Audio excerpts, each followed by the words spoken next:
സംസ്ഥാന സർക്കാരിന്റെ 4ാം വാർഷികത്തോടനുബന്ധിച്ചുള്ള എന്റെ കേരളം മെഗാ വിപണന പ്രദർശനമേളയ്ക്ക് തൃശൂരിൽ വർണ്ണാഭമായി തുടക്കം. മേളയ്ക്ക് മുന്നോടിയായി നടത്തിയ വിളംബര ഘോഷയാത്രയിൽ 15,000-ലേറെ ആളുകൾ പങ്കെടുത്തു. മന്ത്രി കെ രാജൻ മെഗാ വിപണനമേള ഉദ്ഘാടനം ചെയ്തു. തൃശൂർ നഗരത്തെ അക്ഷരാർത്ഥത്തിൽ ആവേശത്തിൽ ആറാടിക്കുന്നതായിരുന്നു എന്റെ കേരളം മെഗാ വിപണന പ്രദർശനമേളയ്ക്ക് മുന്നോടിയായുള്ള ഘോഷയാത്ര. പഞ്ചവാദ്യത്തിന്റെ അകമ്പടിയോടെ ജില്ലയിലെ എല്ലാ തദ്ദേശ സ്വയംഭരണ സ്ഥാപനങ്ങളും ഘോഷയാത്രയുടെ ഭാഗമായി.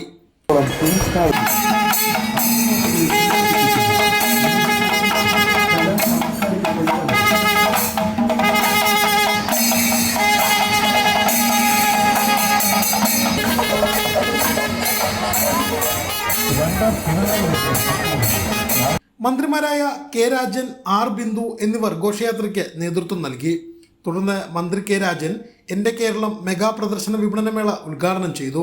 കേരളം ഒന്നിനു മുന്നിലും തലകുനിക്കില്ല എന്നതിന്റെ ദൃശ്യസാക്ഷാത്കാരമാണ് മേളയെന്ന് മന്ത്രി കെ രാജൻ പറഞ്ഞു.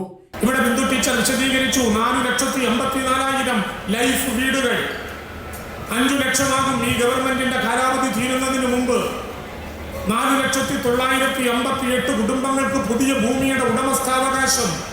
5 ലക്ഷം തികയും ഈ ഗവൺമെന്റ് മാറുന്നതിന് മുമ്പ്. ഞാൻ ഈ ഘോഷയാത്രയിൽ പങ്കെടുത്ത നിരവധി കുട്ടികളുണ്ടല്ല. 9 വയസ്സ് പൂർത്തിയായ ഏതെങ്കിലും ഒരു കുട്ടിക്ക് പവർ കട്ട് എന്നാൽ എന്താണെന്ന് അറിയാൻ കഴിയാത്ത വിധം 9 വർഷക്കാലം പവർ കട്ടില്ലാത്ത ഒരു നാടിൻ്റെയിലുണ്ടായിരുന്നു. ആ നാടിന്റെ പേരാണ് കേരളം എന്ന അഭിമാനത്തോടെ നമ്മുടെ നാടിനെ വിളിച്ചു പറയാൻ ഈ ഘട്ടത്തിൽ സാധ്യമാകില്ല. സംസ്ഥാന സർക്കാരിന്റെ 4ാം വാർഷികത്തോടനുബന്ധിച്ച് തേക്കിൻകാട് വിദ്യാർത്ഥി കോർണറിൽ നടക്കുന്ന പ്രദർശന വിപണനമേള മെയ് 24 വരെ തുടരും.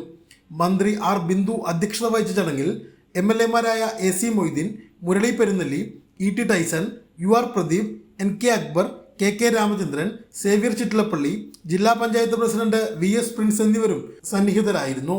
കൈരളി ന്യൂസ്, തൃശൂർ.